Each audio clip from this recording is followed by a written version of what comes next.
Hi friends, कसे आहात तुम्ही सगळे. मी परत आली आहे खूप दिवसानंतर तुमच्यासाठी एक सुंदरसा व्लॉग घेऊन. सॉरी मी मध्ये काही दिवस व्लॉग बनवले नाही, पण मी आता परत एकदा छानसे व्लॉग घेऊन आली आहे तुमच्यासाठी. आता मी आली आहे माझ्या मामाच्या गावाला. चला मी तुम्हाला माझ्या मामाचं घर दाखवते.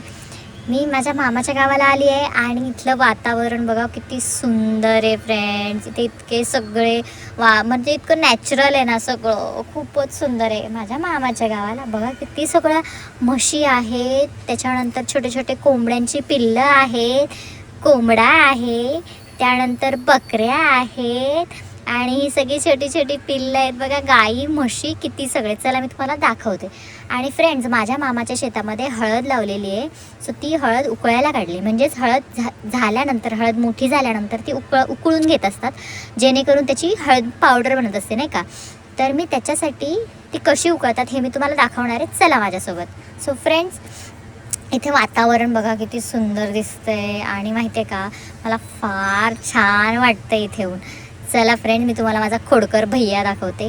हाय माझा खोडकर भैया, हाच तो भैया आहे. हा माझ्या सर्वात मोठ्या मामांचा सर्वात मोठा मुलगा आहे, म्हणून तो इतका मोठा दिसतोय. तो शेतात कामं करून करून कसा झालाय बघा फ्रेंड्स. तो ऐकतच नाही कोणाचं. आणि ते बघा माझ्या मामाचं ट्रॅक्टर उभं आहे. इकडे मामाची हळद काढणं चालली आहे, इकडे मामाचे कांदे पडलेले आहेत.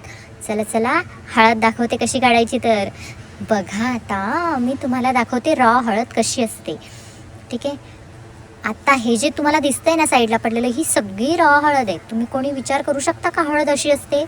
बघा मी तुम्हाला एक दाखवते हातामध्ये घेऊन कशी दिसते रॉ हळद. तर हे बघा किती छान आहे. आणि कलर बघा फ्रेंड्स कसला हिचा.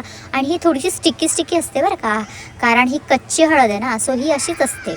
चला आता मी तुम्हाला पुढे दाखवते अजून कसं कसं आणि काय काय चाललं आहे. तर समोर ना माझे मामा, माझे आजोबा, माझे मामाचे मुलं म्हणजेच माझे भैया अँड ऑल सगळेजणं छान अशी हळद काढण्यात बिझी आहेत. आणि इकडे बघा सगळीकडे ना हळदीचा गंज पडलेला आहे. मी माझ्या मामी आणि माझ्या मम्मीसोबत इकडे आलेली आहे. माझी साधना मामी आणि माझी सोनू मामी आमच्यासोबत आहेत, बट ते आता मी तुम्हाला व्हिडिओमध्ये सध्या नाही दाखवत, मी नंतर दाखवते. आता तुम्ही उकळलेली हळद बघा अगोदर, किती छान हळद आहे बघा. आणि आईने मला, माझ्या मम्मीने मला हातात दिली. मला असं वाटतं तो फार गरम आहे, पण ती गरम नाही आहे. आई म्हटली तू हातात घेऊ शकतेस. सो मी ती हातात घेतली आणि ती बघितली. ती इतकी सॉफ्ट झाली होती ना, आणि त्याचा स्मेल आई गं, इतका छान स्मेल येत होता फ्रेंड्स तिचा. मी तिला परत ब्रेक करून सुद्धा बघितलं.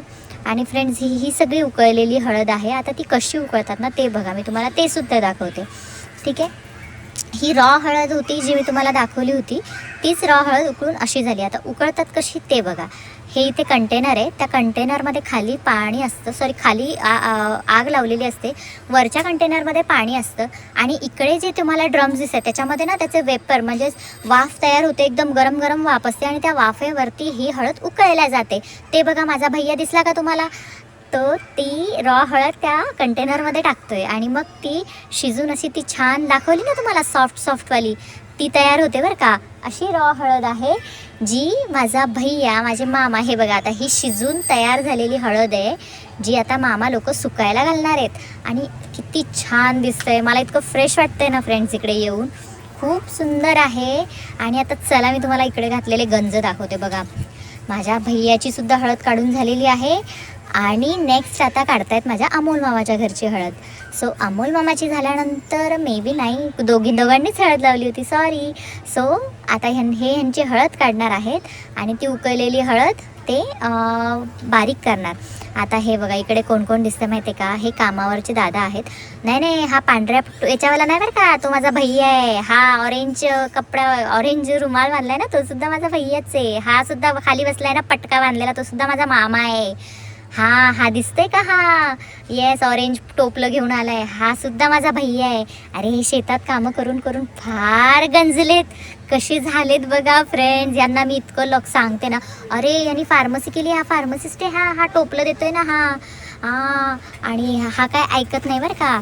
हे सगळे आता हे बघा, हा माझा मामा आहे, अमोल मामा नाही का, तो बघा आता कशी आग लावतोय. तसा तो आग लावायला एक्सपर्टच आहे, पण अजून बघा कशी छान आग लावतोय तो हळद उकळण्यासाठी. सॉरी मामा, तुला राग येईल. पण हा व्हिडिओ बघून मला फोन करू नको बरं का, की पल्ले ओजस्वी तू असं कसं म्हटलं मला. बघ किती छान मस्त आग लावतोय माझा मामा. माझ्या मामीला पण असंच पेटवून देतो तो. आणि बघा आता परती पाणी आहे, ते पाणी उकळतंय आणि त्या पाण्याचं जी वाफ आहे ना, ती वाफ सगळी त्या हळदी जिथे हळद टाकली आहे ना ते हे आहेत त्याच्यामध्ये जाते. चला आता आपण नेक्स्ट बघूयात कांदे. मामाच्या शेतात बघा कसे छोटे छोटे बेबी ओनियन्स लावलेत. छान असे ओनियन्स आहेत, बेबी कांदे आहेत जे इथे लावलेले आहेत. आणि हे बघा मी काढून बघितलं आहे. मामाचं लक्ष नाही आहे बाबा, नाहीतर मामा रागवला असता. मला माहीत नाही आता हे मामाचं शेत आहे की भैयाचं आहे मला नाही माहिती, पण माझ्या मामांचे शेत आहेत, कोणच्या पण मामाचं का असे ना. बघा छान असा कांदा मी बाहेर काढून दाखवते. बघा बघा बघा छोटे छोटे कांदू इवलू इवलू लावलेत. आणि ते कांदे आता काही दिवसांनी पाणी देऊन देऊन मोठे होणार आहेत. आणि कांदे काढता काढता बुडकून मी पडले परत फ्रेंड्स. आता इकडे बघा माझी मामी आहे, ही सर्वात मोठी मामी आहे बरं का ही माझी. ही ना बुलढाण्याला असते आणि गावी पण असते. अरे फार काळजी करते ती सगळ्यांची. आणि ते बघा तिने मला येल्लो कलरचं निंबू तोडून दिलं छान. मला ती सांगत होती की असं असतं बाळा निंबू म्हणून, आतमध्ये असतं. मी तिला विचारत होती हिरवंच काय पिवळंच काय, मग मला मामीने छान पिवळं निंबू तोडून दिलं. आणि मग मामी आणि पुढे गेल्या आणि मामी मला सांगू लागल्या की ओजस्वी तुम्हाला माहिती आहे का आपल्याकडे पपईचं पण झाड आहे लावलेलं. मग मी चालले पुढे गेले आणि मी पपईचं झाड बघायला गेले बरं का फ्रेंड्स. इतक्या छान पपया आलेल्या होत्या ना त्याला, पण ते सगळे झाडं ना हिरवी होती. सॉरी झाडं तर हिरवीच असतात, पण पपया हिरव्या होत्या. त्या पपया अजून पिकलेल्या नव्हत्या, नाहीतर मी नक्कीच तोडून घेतल्या असत्या. मला पपई फार आवडते, इतकी छान आहे ना. ही पिकल्यानंतर आपण नक्की खायला येऊया. मला माहिती नाही मी येईल की नाही पुण्यावरनं, पण आपण बघूया. आणि हे बघा माझा भैया ती हळद उकळवताना सुद्धा मोबाईल बघतोय. कसा आहे हा, कसं करावं. आणि तो बघा तो व्हाईट शर्टवाला माझा मामा गोपाल मामा आहे बरं का तो. ती रेड साडीवाली माझी सोनू मामी आहे. अरे इतकी मोठी फॅमिली आहे आमची. आणि हे कमरेवर हात ठेवून उभे ते आजोबा आहेत. आजोबा बघा कसे लक्ष ठेवून आहेत सर्वांवरती. सगळ्यात छोटे आजोबा आहेत ते माझे. आणि भैया पार त्याला टेन्शनच नाही आहे बाबा, कपड्यांचं नाही काय नाही काय नाही. ह्याचं लग्न झाल्यावर याची बायको फार कंटाळणार आहे बरं का याचे कपडे धुवून धुवून. आता बघा तो कसला हळद फिरवतोय. आता मी त्याच्याजवळ मोबाईल दिला आहे. अगो बाई किती डेंजर दिसते नाही का हळद फ्रेंड्स. बघा बघा कसली वाफ निघते. आणि आता मी करणार आहे ना मामाला हेल्प. मामा ना हळद भरून देतोय. बघा हा माझा मामा आहे बरं का, हा माझा 3 नंबरचा मामा आहे. हा मामा ना हा पण मामा डॉक्टर आहे बरं का. हा पण बघा कशी शेतात कामं करतोय. त्याने आता चालू केली आहे हळद भरणं. येस बघा तो आता कसा हळद भरतोय. हां आणि मग मामाला पण मी पण हेल्प केली हळद भरताना, पण फारच जड होतं बाबा ते. मग मामाला फोन आला मध्येच. मग मामा माझ्या मम्माला कसं म्हणतो, काढ काढ पल्लूबाई व्हिडिओ काढ माझा, कळलं पाहिजे मी शेतात काम करतो, लोकांना वाटतं मी कामच नाही करत, असं म्हणत होता माझ्या मम्मीला. आणि असं म्हणून माझ्या मामाने माझ्या मम्मीला व्हिडिओ पण काढायला लावला तो हे भरतानाचा. हां हळद भरतानाचा बघा कसं जोर लावून भरतोय हळद. हां ना इतकी मेहनत करतात ना सगळे फ्रेंड्स शेतामध्ये. आणि आपल्या सर्वांना वाटतं शेतकऱ्याचं आयुष्य खूप सोपं आहे. खरंच बिलकुलच सोपं नाही आहे फ्रेंड्स. खूप खूप धावपळीचं आणि खूप थकून जातात ते दिवसभर काम करून करून नाही का. सो मी इतकी छान तुम्हाला व्लॉग दिला आहे. माझ्या व्लॉगला सबस्क्राईब करा, माझ्या चॅनलला सबस्क्राईब करा, माझ्या व्लॉगला लाईक करा. आणि तुम्ही जर मला असे छान छान लाईक्स आणि कमेंट्स देत राहिले तर मी अजून नवीन नवीन व्लॉग्स तुमच्यासाठी घेऊन येईल. ओके चला फ्रेंड्स आपण आता जाऊया रिटर्न. Okay bye bye. चला